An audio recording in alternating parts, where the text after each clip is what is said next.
Hello, it's good to have you join us again for your favorite program. This is Close Flow coming to you from Ltd Lagos Network Center.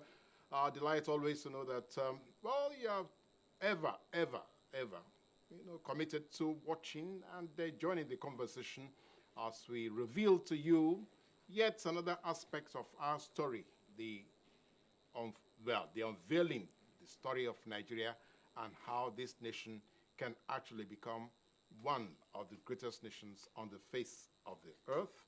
Well, yes, today we know that today is also part of the celebration of the Earth Week, the Earth Day.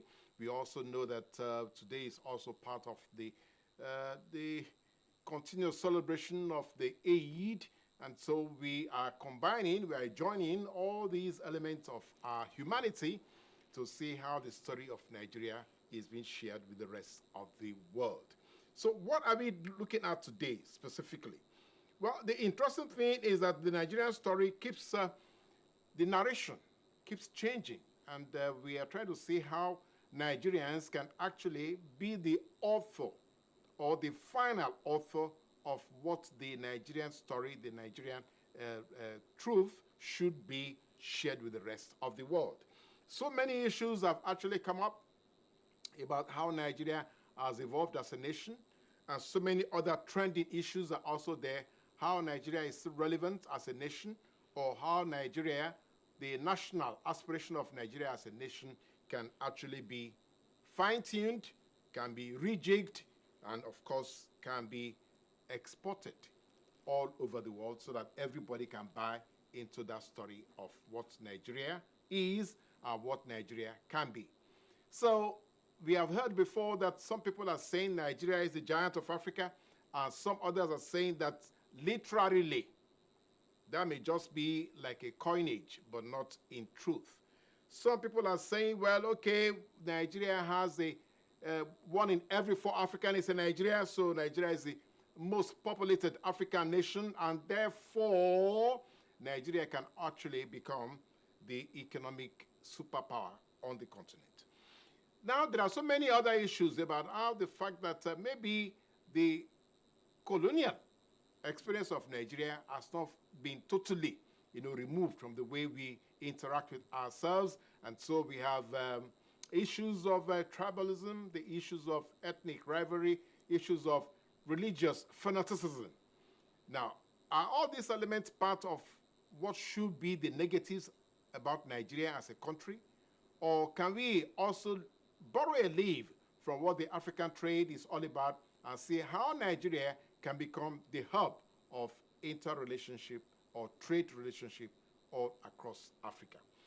These are the pertinent questions that our distinguished guests, as a matter of fact, we have gone to behave like Fela this time around because it says you should double the bass. So we have doubled the bass drum, the bass guitar. We have saying to ourselves, let's get 2 iconic Nigerians to come into the studio and share with us their own perspectives on what Nigeria can do to become the giant of Africa, what Nigeria can do to readdress where Africa is currently being positioned. Now, who are these iconic, distinguished Nigerians who are joining us? Well, both of them are not here with me in the studio live, but they are live from their locations, and once we come back, I will let you know where they are and how we are going to be interacting with them. Stay with us.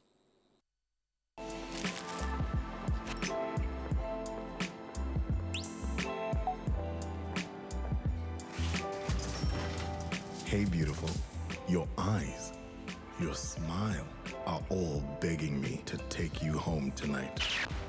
Now reading page 3. Experience unlimited superfast internet access from Entel 4G. Entel. Live more.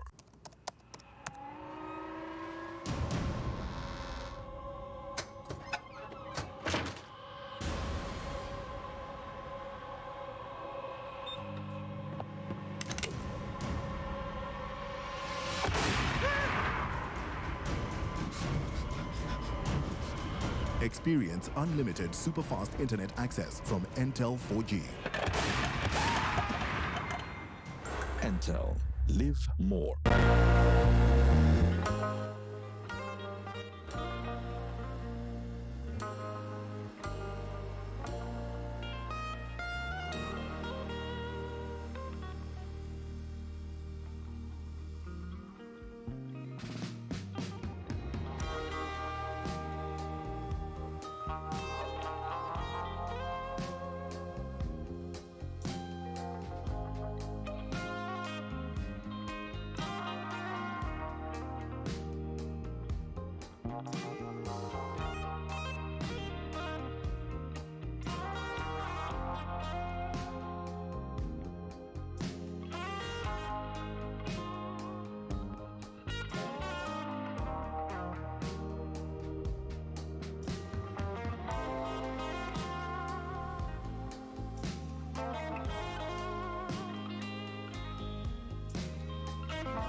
And there you have them, the distinguished Nigerians. We have both Oladele Dosunmu and, of course, our financial experts, the accountant, and the family man, the world global traveler, and that is Shuaibu Idris. You're both welcome to Close Flow. Thank you very much. Good morning, Nigerians. Good morning, viewers. And thank you for having me.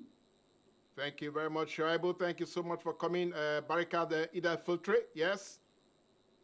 Thank you. Thank you very much. We are still in the joyous mood. Thank God the federal government of Nigeria has declared today a public holiday in celebration of the Eid al-Fitr, and we are happy for that. Thank you once again for the wishes. Okay, Shuaibu, we're going to be delving into that shortly, but let's get to thank you also from Oladele. Oladele, are you there with us? Can you join us now?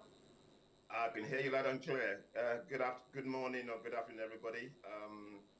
I say happy celebrations to everybody in Nigeria. Warm wishes and wish us all a good day. So hello, everybody. Okay, great. What I have done, Oladele and Shuaibu, is to say to ourselves that religiosity, we want to dissect religiosity and diasporic contribution to the national goal or the national drive or the need for the African continent to look at itself again and say, how do we actually take a space in the global space? Now, so who is going to start this? Let me start with Shuaibu. Let me give Shuaibu the benefit of being our chief celebrant for today.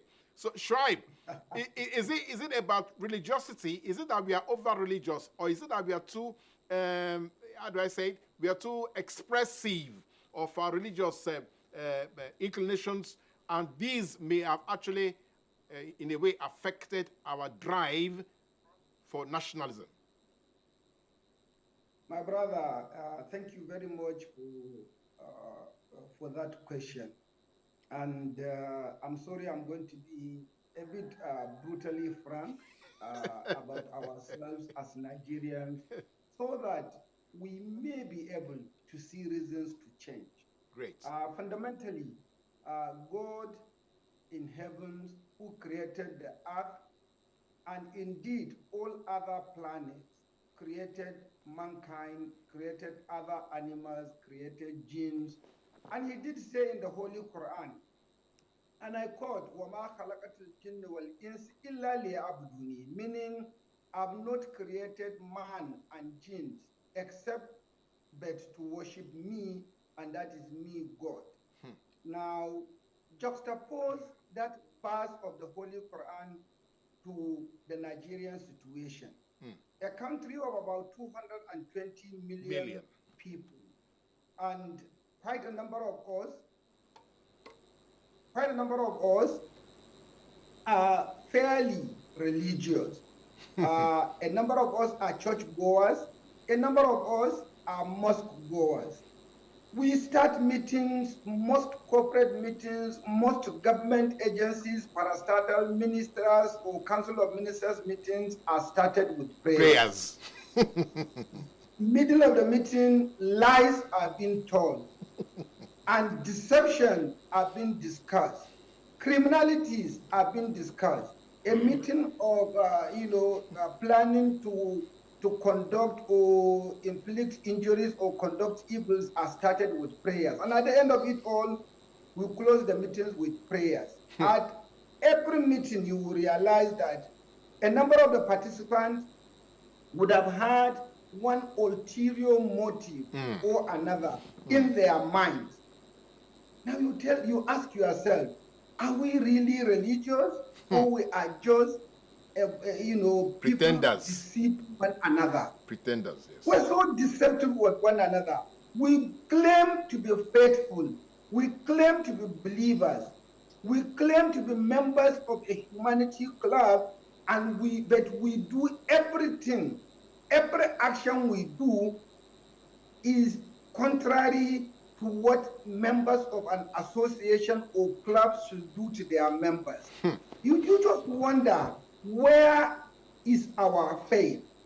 So I will tell you, we are a country of people, majority of whom, their beliefs, their strength of faith, to say the least, my brother, is questionable. Okay, great. I must doff my hat to you there, Shuaibu. You say you're going to be brutal, and you are indeed very brutal. That, yes, we start meetings with prayers. Halfway, we are already ruling out lies and deceptive statements. Now, let me come to the man who has taken our vision to the foreign environment, and is now looking back at what we need to do. So, from the diaspora, how do we look at what Shuaibu has just described for us here? The character, as it were, of what we say is our faithful desire for our nation. Yes, Oladele? Okay, my brother Shuaibu, you've basically made some very good points, and I'm going to agree with you.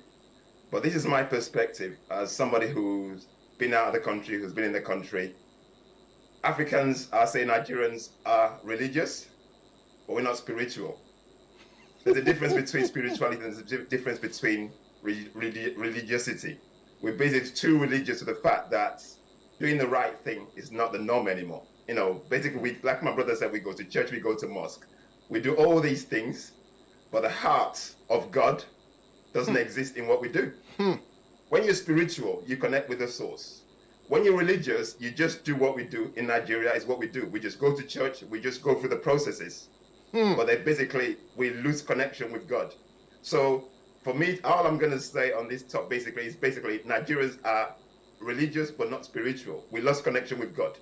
And because of that, that's why Nigeria is messed up. Adam, excuse my language, but that's why we messed up. Because we lost the source of God. Basically, the true spirituality The connection in God does not exist in us at the moment. We've lost it. I'm sorry to say. Okay, now, no, just like Shuaibu says, maybe there's no need for us to apologize. You are saying the truth the way you have seen it. Okay, now let's move it forward. So let me come back to Oladele, then I will now see how Shuaibu also is going to respond to that. Now, so where do you think we need to step forward? What do we need to do? How do we re-examine where we are right now, and how, therefore, we can navigate and cross over to the new emerging trajectories of development across the world?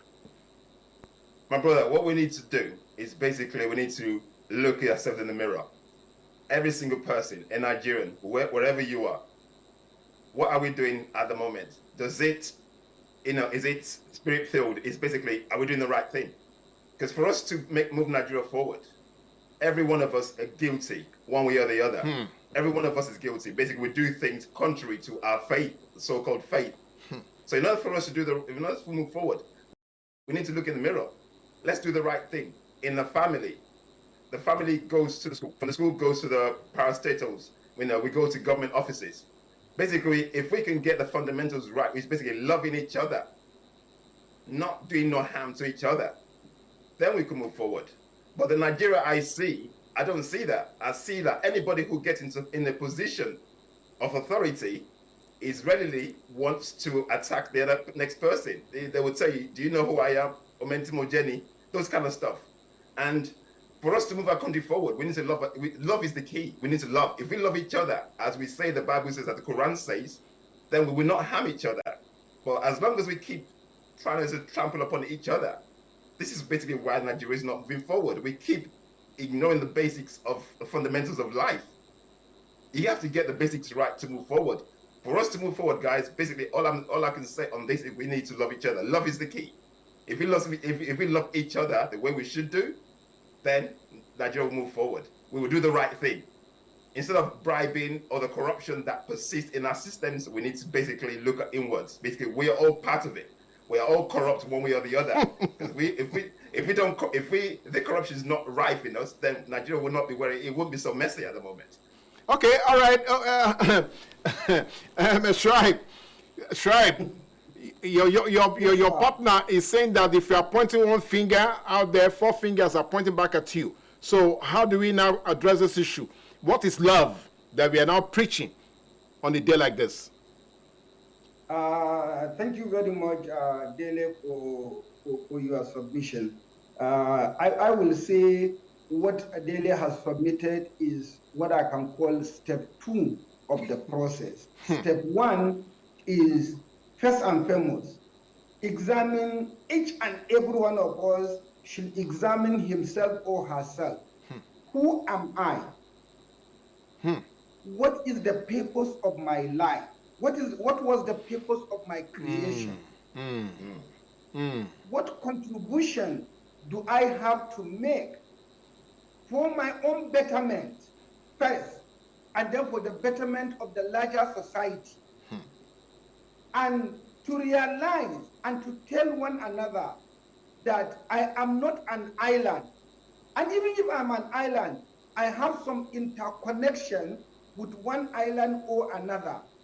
And what I will be able to do within my island has the potential repercussion or capacity of affecting another island. And if I may want to destroy myself, and it's a possibility that I want to destroy myself without necessarily affecting anybody, then let me go ahead and destroy myself. But if I look at it, I interrogate the question, and I realize that when I destroy myself, I am indirectly going to be affecting other, other lives. Let's say other animals, be them human beings or birds or cows or goats or what have you. Then why should I destroy myself? Let me give you a very mundane example. Our lovely city called Lagos. Yes. Why do we have traffic jam? Is it because we are so much populated? Is it because the roads are bad? Is it because the roads are fewer? My simple answer is none of these three. And the simple reason is indiscipline. Mismanagement. A dumper driver, a taxi driver, and other miscreants will beat traffic lights, will refuse to follow a simple line and rather go and block. And in that process, every other person, guess what, gets affected. You look at another person, I feel I'm a big man, I'm driving in my Pajero Jeep or Land Cruiser or Lexus Jeep, and I'm drinking a bottle of water or a sachet of water, I'm sitting down in a bus, and then I finish. I throw away the can or the bottle or the sachet, the empty sachet on the street. The gutters get flooded and blocked. And then mosquitoes get to be breeded there. And malaria, gets into our bodies because mosquitoes are biting us. Look at my small action, my small irresponsible action, my indiscipline by throwing can of soft drink or bottle of water or sachet of water, how it affects, the other creation. Okay. Let's talk about the flood that could cause death. So I said to myself, what my dear brother Dele has espoused is a step 2. Step 1 is, let's look at ourselves. Self-examination. Who am I? What is the purpose of my creation? What are my mission? What are my vision? What are my core values? And we always say, oh, we are religious, we are this, and in all these, like I did say, even in clubs and society, association, these virtues of ethics, virtues of living are not preached. You have pastors and imams that have been, adjudged, quote unquote, criminals because they share in the national care. Okay, all right, Shuaibu, that is great. I like what you have just done for us. Step 1 is self-examination, which is close to what Dosunmu also said earlier on. But what you have highlighted here is about purposeful living. Purposeful living. So do we see ourselves as Nigerians to have a purpose as citizens of this country? Some people have said somewhere that there is an error with Gen Z, that is Nigerian next generation. They are saying to themselves that intelligence is far better than experience, whereas the older generation is saying that experience is far more practical than experience or than intelligence. Now, so Oladele, how do you respond to that? Do you think that can help us to define the purpose of our lives as Nigerians, as Africans? Is it about experience or intelligence? Is it about cognitiveness or about... Yes, okay, so what do you think? Okay, my brother, I think we need both. Oh, you great. Need experience. Great. You need experience because obviously, if you want to navigate the challenges we face in Nigeria, yes, we need the experience. If there are people before us who've seen the challenges and the things we're going through, so obviously, some of those experiences obviously could be questioned. I can say that. But also we need the youth as well, because basically, Nigeria at the moment has the biggest population, youth population in the world. Yes. I'll say. Yes. So we have the biggest. And we need to harness the youth to actually do the right thing. And so this is basically where we need the experience. The experience, basically, the experience who have the right attitude to actually, mentor the coming generations. So with the exuberance of the youth and the experience of the old, but like my brother said, we have to add values to it. Core values had to be added. So in order for you to bring those together, we need people who actually care, not just about themselves, but the collective. So with the exuberance of the youth and the experience of the old, we can bring it together to actually push Nigeria forward. It's very needed because basically experience, like Nigeria will say, the experience we've had in the past has basically got us nowhere, unfortunately, all the experience we have so far has basically got us into a deep hole as Nigeria is right now. It basically has gotten us nowhere. So, and we got the youth. Look at the music industry at the moment. It's full of youth. Look at how they're blowing up all over the world. This has nothing to do with the old people. So you can imagine that exuberance from the youth, and then bring the wise old people, or the wise old experience together. Then Nigeria could move. With the value linked to it, then we can move Nigeria forward. But these things without a value, without our core belief systems, with no care or no love, I'm sorry, we're just going backwards, because Nigeria at the moment is not moving forward, we're just going backwards. I'm sorry to say. With everything we have, we're not moving, we're not going nowhere fast, and something needs to change. Okay, now, Shuaibu, that again is locking into what you have just said. Look at your singular action, even in that small space. By throwing things on the street, you are actually endangering the environment and the lives of other people. Now, but before I give it back to Shuaibu to further, help us to understand how to navigate this discussion, I think we have done about, I don't know what my producer is saying, but he thinks I should just give both of you a little bit of break so you can go back into your research books. So when we come back again, we now can practicalize some of the things that we want to put on the table. How the experience and the exuberance of both the older and the younger generation can be merged for us to have the new Nigeria. Stay with us. We must dilate the eyes, we look for if they have cataract, we look at the back of their eyes, they have glaucoma, we do a full workup for them. A lot of our government should actually open their eyes, especially southwest of the state. When we're looking deeper than we ever looked in before to ensure that we close all the loopholes. It manifests as physical symptoms. Every edition is an arresting conversation with distinguished Nigerians from various strata of the society, bearing their minds on how we can realize the Nigeria of our dreams.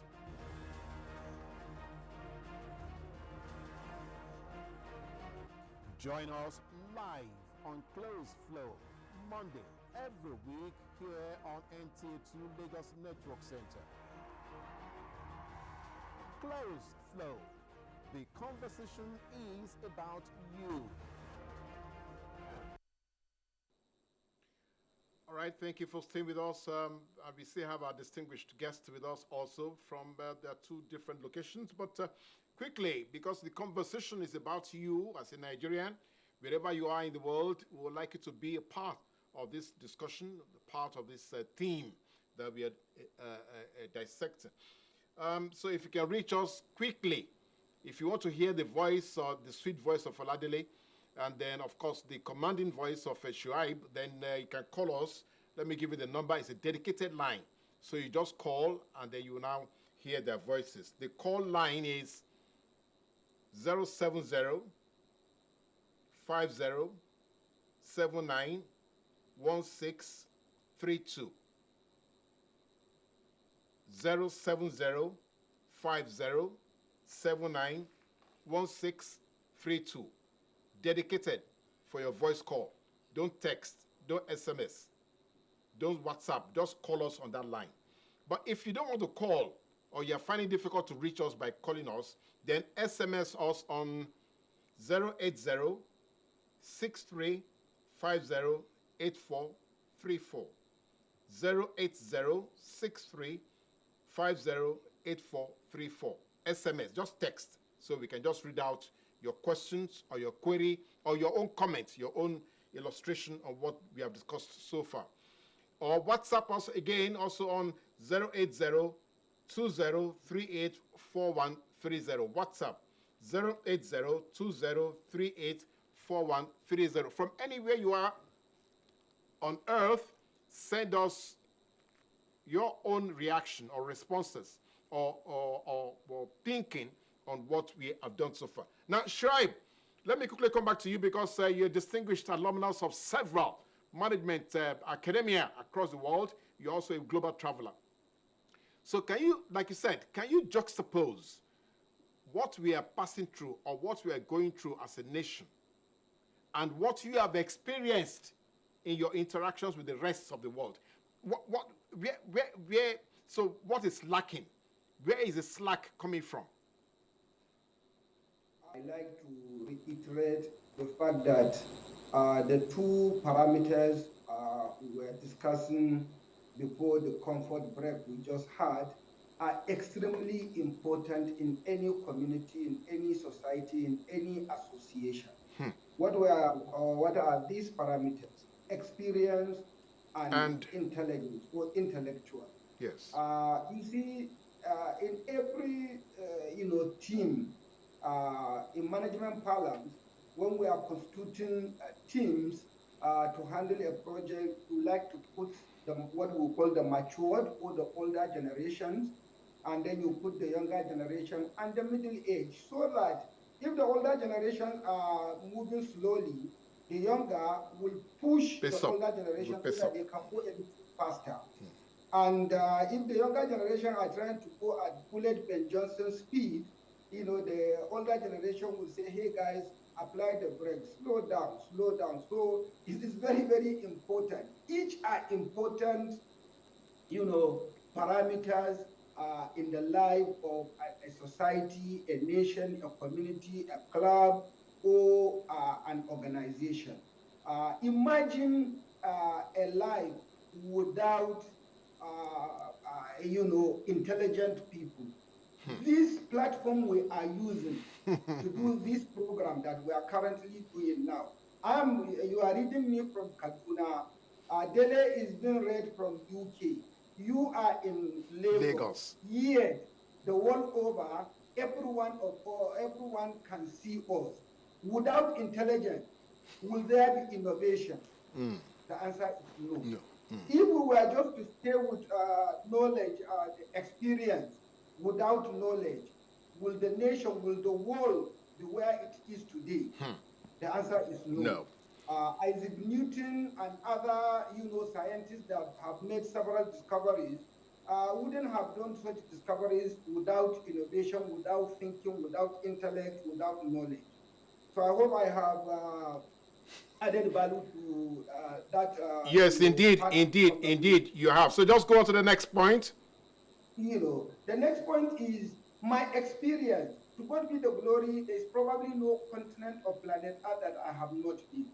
I have been to Europe, for example, where you will see people that do not necessarily portray themselves as religious or faithful, but they behave even more Christian or more Muslim than the Muslims themselves.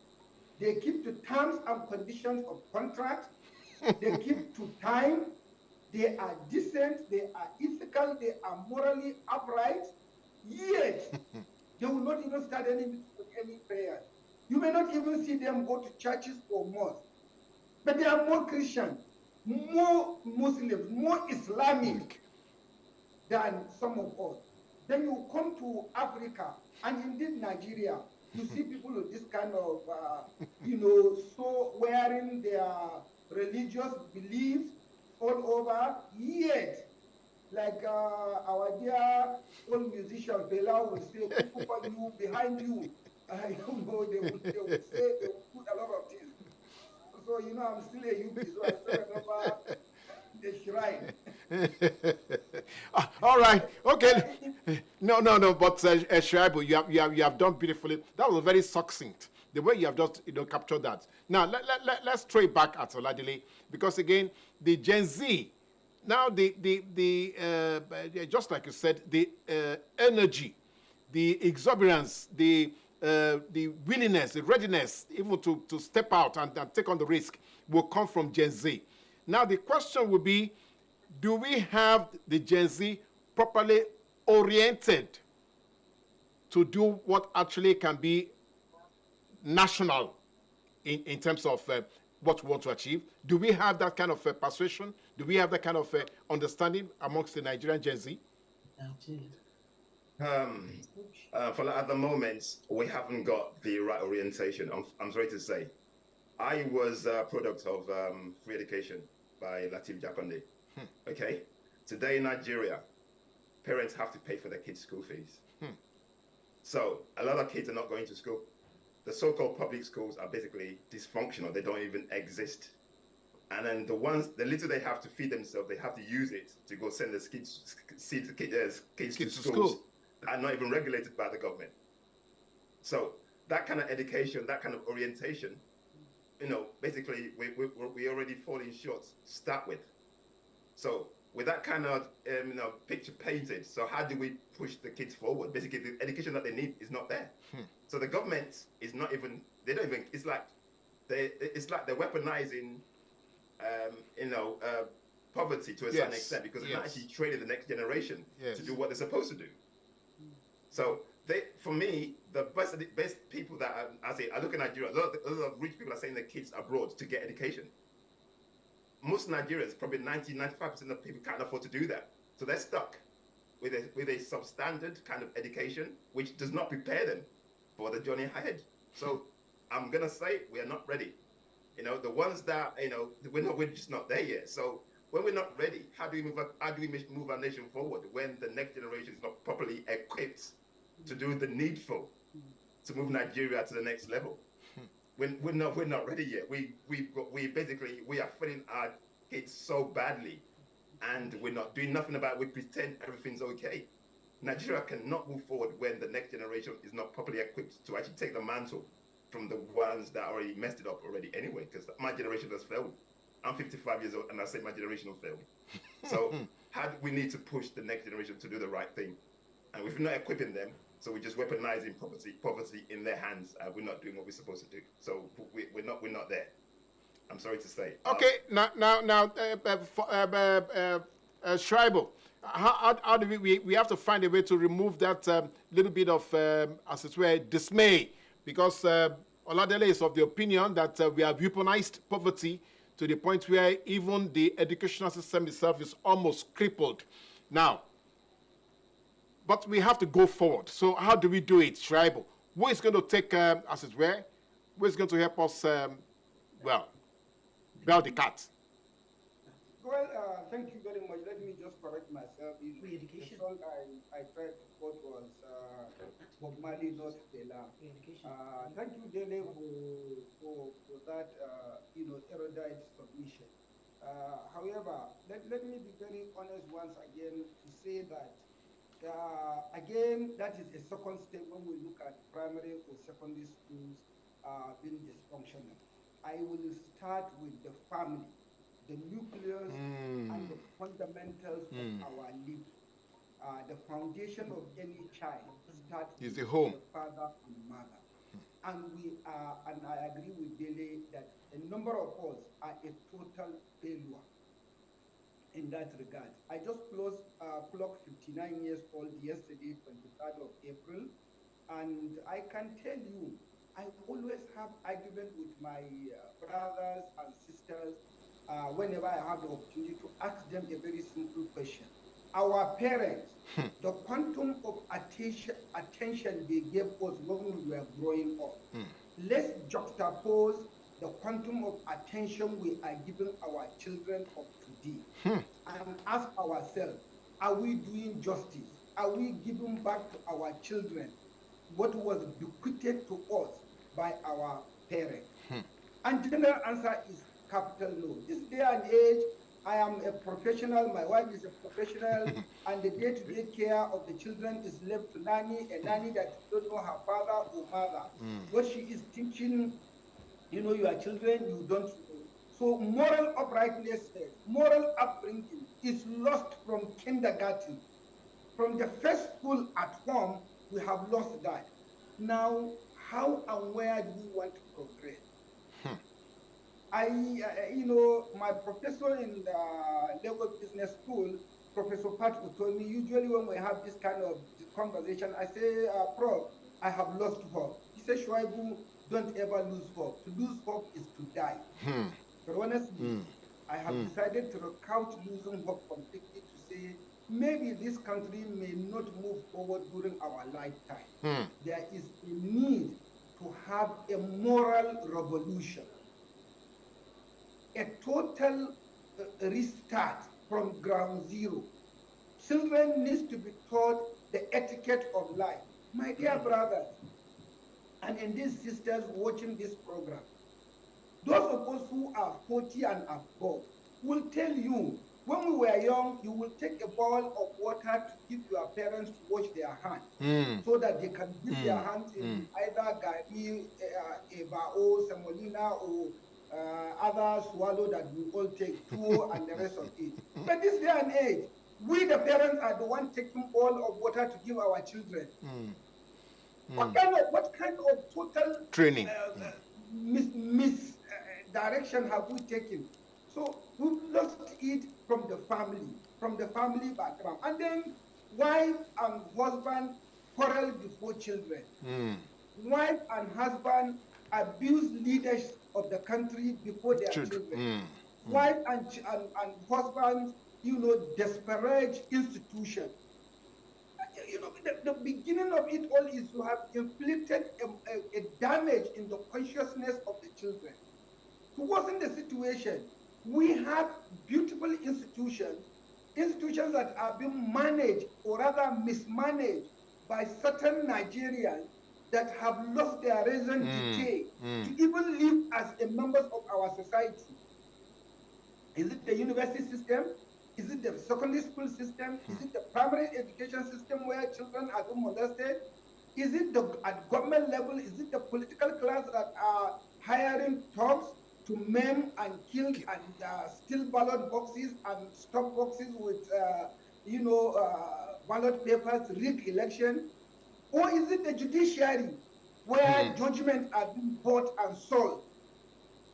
In every facet, we have what it takes to be the best. Indeed, Nigeria is a giant of Africa and can be a giant of Africa. But how can we beat a giant in all material respect? We are giant in population. We are giant as far as the economic figures are concerned of gross domestic product. We are giant as far as poverty level is concerned. We are now the poverty capital of the world, not even Africa. Yeah.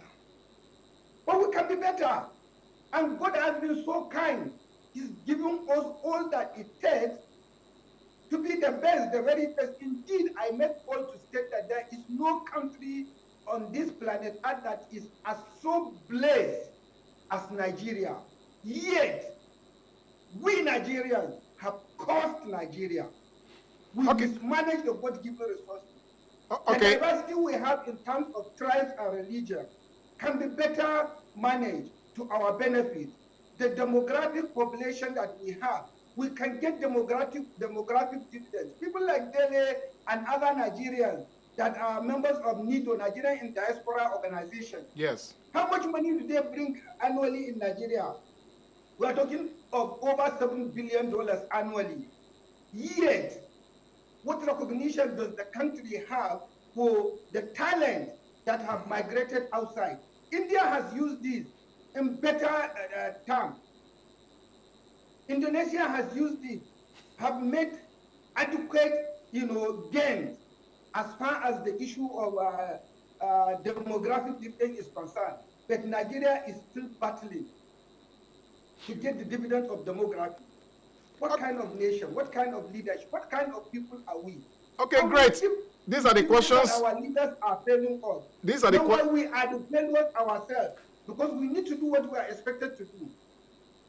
Okay, thank you very much, Shuaibu. You have, again, we have re-echoed the questions all over again. We are resounding the questions all over again, the same way that Dele also now highlighted. But I love what you just said to Dele right now, the diasporans. So how do we, if we can generate billions of dollars from their stay abroad, can we actually find a way to funnel such funding appropriately and accountably? You think it's possible, Dele? You think it's something we can do? That is number one. Number two, is it not also like the right time for the whole of Africa to find a way to go back to what he was talking about, the orientation, the family orientation, the grassroots training, learning that children, when we are growing up, we are all exposed to, but we seem to have lost all that because of modernity. Is it not about time that Africa may need to first go back to that and see how we can then plug that into what we need to do on changing the story of Nigeria and the continent. Okay.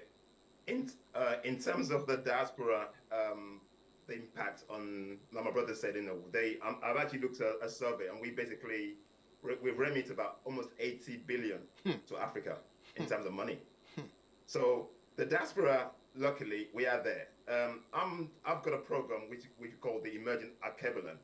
It's basically trying to bring diasporans from all over the world together to basically make sure we work together to bring Africa to where it needs to be.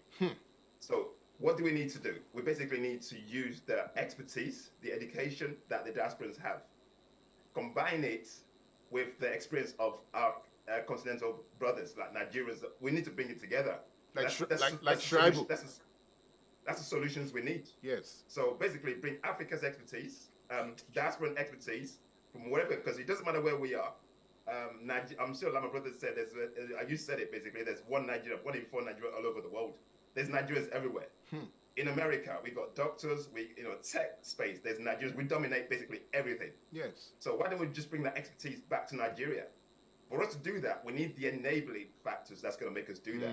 This is basically where we need to influence the government policies.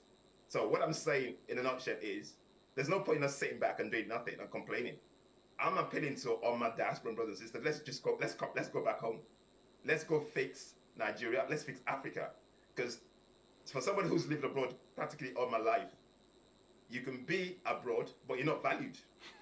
All they do is basically use your experience to basically further whatever they're doing. They don't value us. And I can say that from experience. They don't value diasporans abroad. So why don't we use that effort, bring it back home? I know Nigeria is not ideal. I know things are not working properly. But the only way we can make that work is we all come back home, put that effort into influencing and pushing governments to do the right thing. So that's solutions. That's basically what we're trying to promote with my group. Bring people home. Let's influence the governments wherever they are, so we can actually move the country forward. Because I'm sick and tired of coming home and seeing the mess. I get to the airport, there's no air condition. You get to the roads, things are not working. I've seen standards abroad.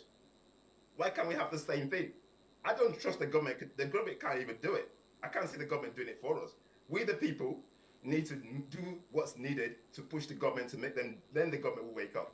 That's to me. That's how it's going to work. Okay, all right. Again, Oladele has said to us that we have to practicalize democracy in Nigeria. So I bring it back to Shuaib. Right to your table, Shuaib.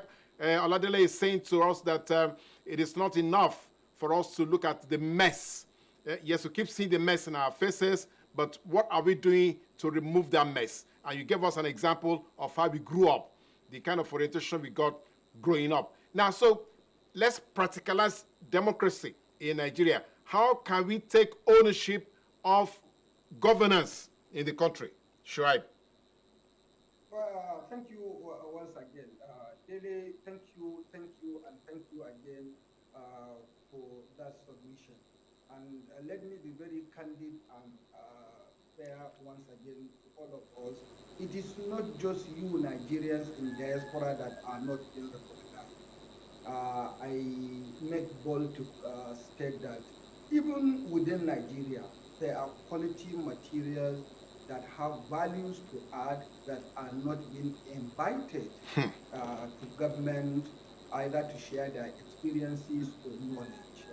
I often, join team of professionals to comment on national issues on a popular program on the Nigerian Television Authority International called Good Morning Nigeria. And a number of policies of government are being interrogated and suggestions being made, but seldom these suggestions are taken. I do appreciate and I like what my dear brother Dele has recommended, that the best thing is let's do it ourselves. Let's start it.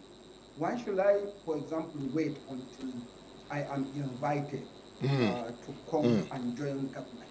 And most of the time, without necessarily taking a swipe on anybody, I like to mention here that our dear father, former President Olusegun Obasanjo, was the first to look at Nigerians in diaspora to say there is need to tap from the wealth of experiences and exposure from these guys. He invited Dr. Mrs. Ngozi Okonzo-Iweala to come and set up debt management office. That was the first of its kind in Africa. Yes. Today we have a debt management office that manages the debts of Nigeria as a country, as well as the subnational, the state and the local government level. Goodluck Jonathan did invite his finance minister, Shekun Aganga, and I can continue to mention names of Nigerians that were invited from diaspora to put in their best. These guys came in, did their best, but they were one among 1,000 people in government. How much impact can they make? It is limited. So the best is those of you Nigerians in diaspora should look inward in Nigeria and look at Nigerians of like mind, people of high ethical standards, people of high moral values, people that you can trust to team up, set up organizations, come into organizations like Institute of Directors Nigeria, like Center for Corporate Governance, like Chartered Institute of Personnel Management, Accountancy, Engineering, team up with these professionals. And let's forget about government. Let's look at what can we do, what can we achieve for Nigeria and even for mankind. Together, we can lead not just Africa, but the world. Okay, all right. Thank you very much, Shuaibu. Again, that is very encouraging, and I love the way Oladele is already responding, and I agree with you.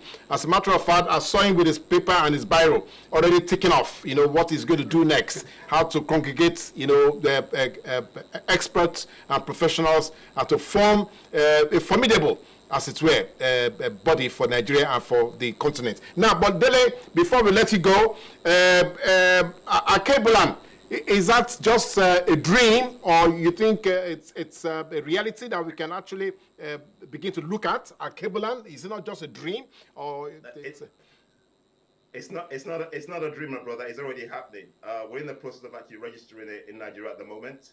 I've built a fan base. A lot of people actually follow me. If you go onto my LinkedIn page, Oladele Dosunmu, you will see that my fan base is actually really, really growing. I'm basically putting out the messages out there for people, like-minded people who are willing to do whatever is needed to actually move in Africa forward. We need to push Africa forward.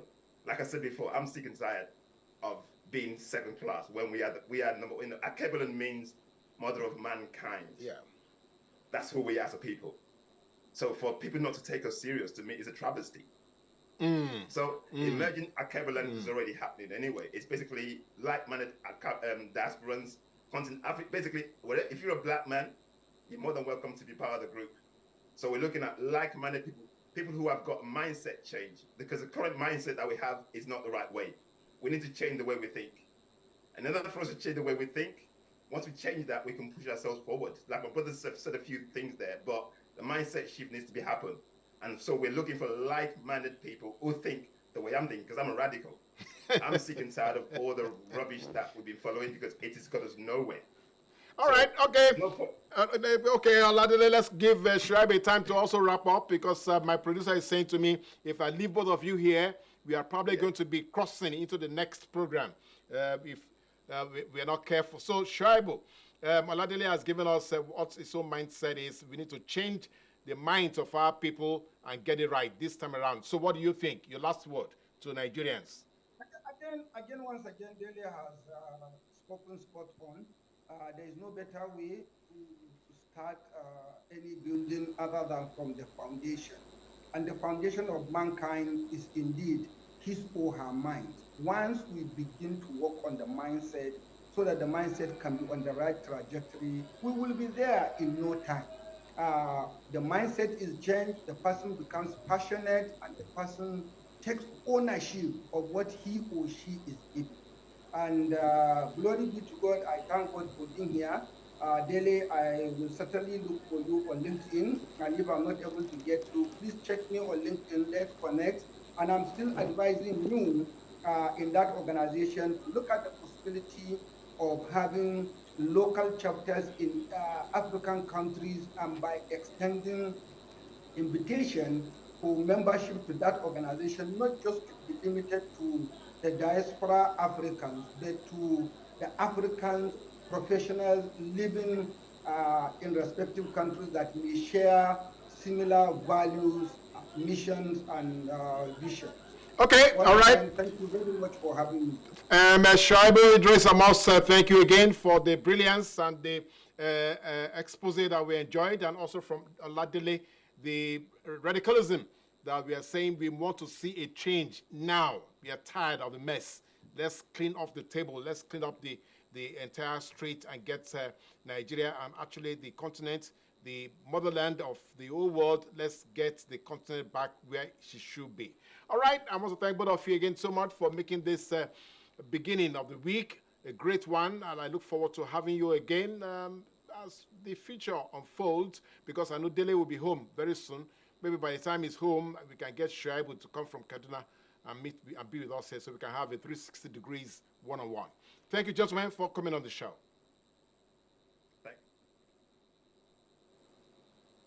All right, and for all our viewers everywhere in the world, I'm sure that you did not get a chance to ask questions or to send in your comment. That is just a technical hitch, one of the things that Dele would like to see us overcome. So next week, I hope that we won't get into that kind of a trap again. So until next week, thank you for watching, and don't forget to go to all our social media platforms, and then you can go join the conversation there and share some of the perspectives, the brilliant perspectives expressed here today with some of your friends and also family members. So until next week, it is bye from us.